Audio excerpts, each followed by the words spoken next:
Lembaga Pendidikan. Persembahan KPND on streaming www.kpnd.com.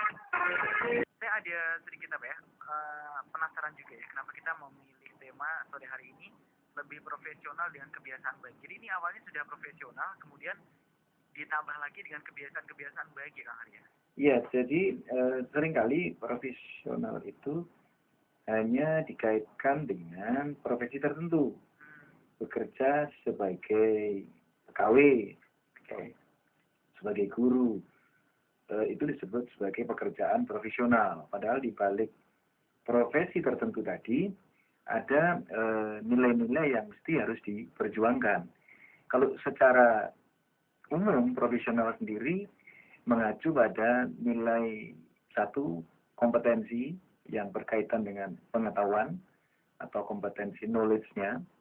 Jadi kalau Mas Yanu bekerja sebagai profesional bankers, Mas Yanu harus tahu persis apa yang Mas Yanu kerjakan, pengetahuan di bidang pekerjaan yang Mas Yanu pegang, kemudian pengetahuan tentang bagaimana melayani konsumen dalam tataran pengetahuan ya Mas. Pengetahuan artinya Anda tahu bahwa melayani konsumen ini begini, menjadi teller itu begini, menjadi accounting itu begini, menjadi financial advisor itu begini, dan lain sebagainya. Anda masih tahu tentang bidang pekerjaan yang Anda geluti. Yang kedua, Anda tahu bagaimana melayani orang. Teorinya tahu. Yang kedua, tidak cukup dengan knowledge, tapi juga perlu mengembangkan yang disebut sebagai keterampilan. Keterampilan untuk memanfaatkan pengetahuan sebagaimana mestinya secara optimal. Mas Yanu tahu bagaimana caranya efektivitas di dalam bekerja di keuangan misalnya, ya kan?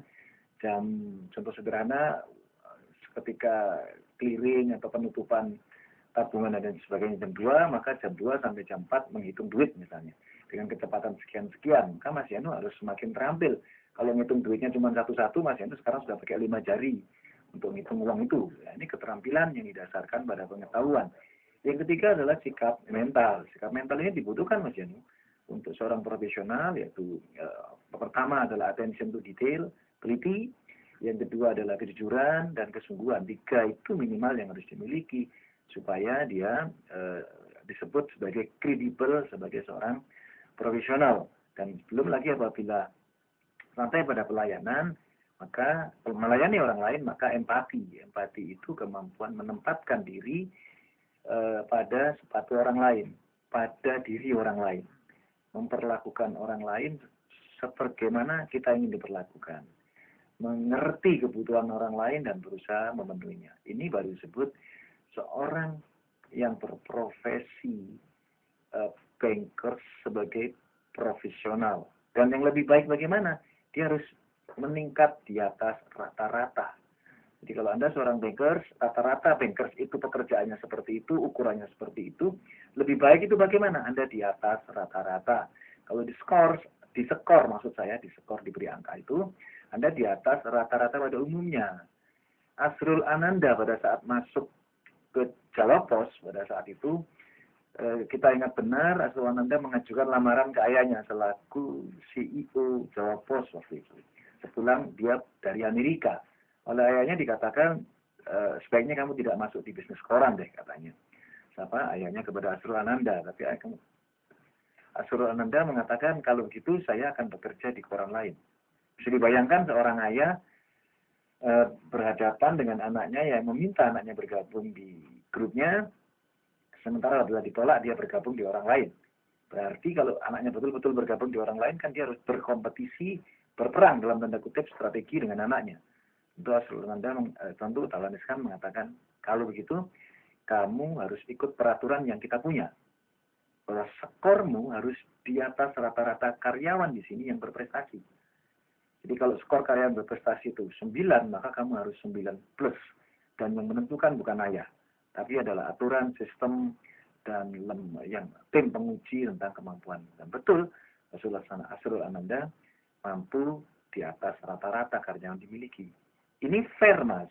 Supaya tidak ada karyawan titipan, supaya tidak ada karyawan belusuan, supaya tidak ada karyawan drop-dropan. Tapi angka itu fair banget.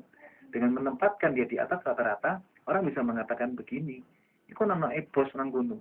Tapi kamu tahu nggak bahwa dia kompetensinya di atas rata-rata kita semua.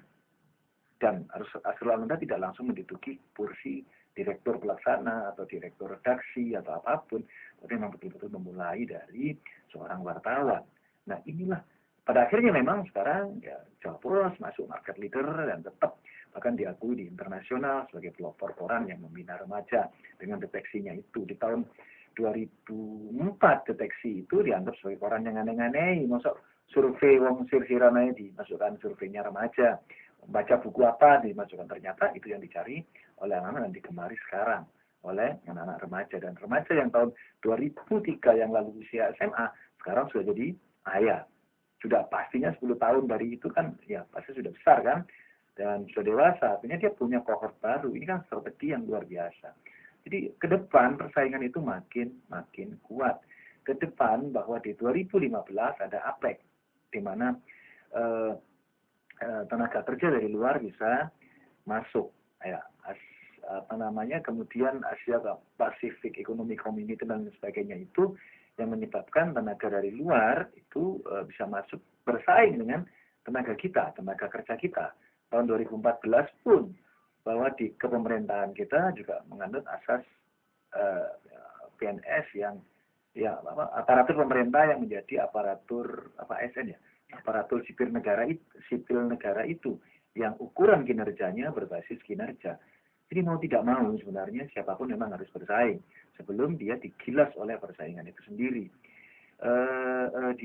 Sekarang saja di Jakarta, di beberapa daerah, banyak owner dari perusahaan besar itu bukan kita, tapi pegawainya adalah orang-orang kita, Mas. Banyak kalangan level middle management itu adalah bukan orang-orang kita, tapi kita adalah pegawainya. Apabila kita memang tidak ingin menjadi kuli terus, maka jadilah profesional yang lebih baik di atas rata-rata tadi. Gitu. Oke. Baik, Kang, nanti kita lanjutkan kembali ya. Nanti kita break dulu ya. Dan untuk Anda yang sedang dekati, jangan kemana-mana kalau Anda ada pertanyaan